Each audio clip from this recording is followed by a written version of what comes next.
меня какое-то странное чувство.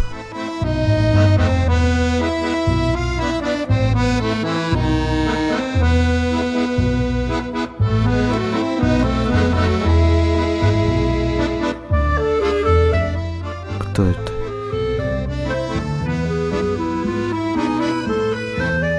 Как будто мы давным-давно знакомы, и она знает обо мне все.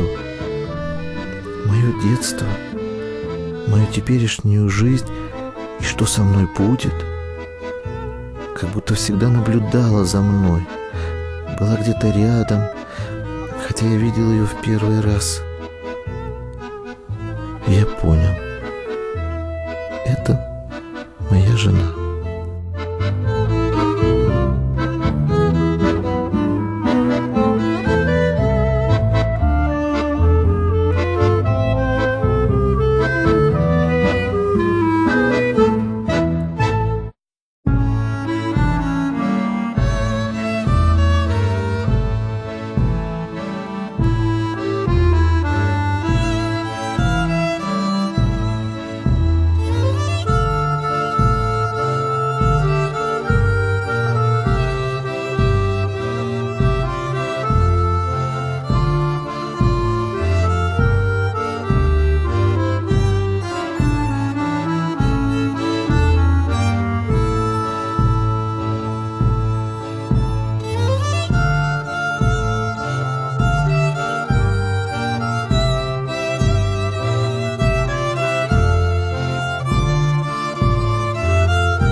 Но у меня было чувство, что если я еще останусь в Витебске, то обрасту шерстью и мхом.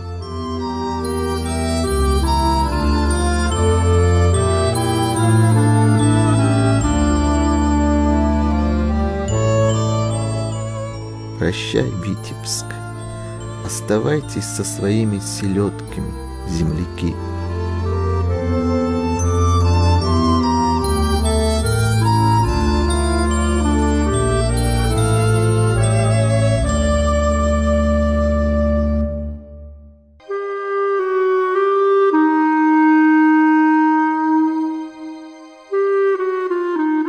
Мне пришлось покинуть родину,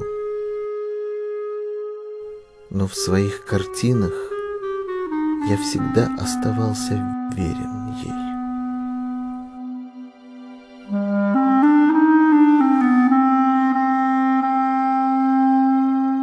Почему в России я всегда был пятым колесом в телеге? Почему все, что делаю я, русским кажется странным, а мне кажется надуманным все, что делают они? Так почему же? Не могу больше об этом говорить. Я слишком люблю Россию.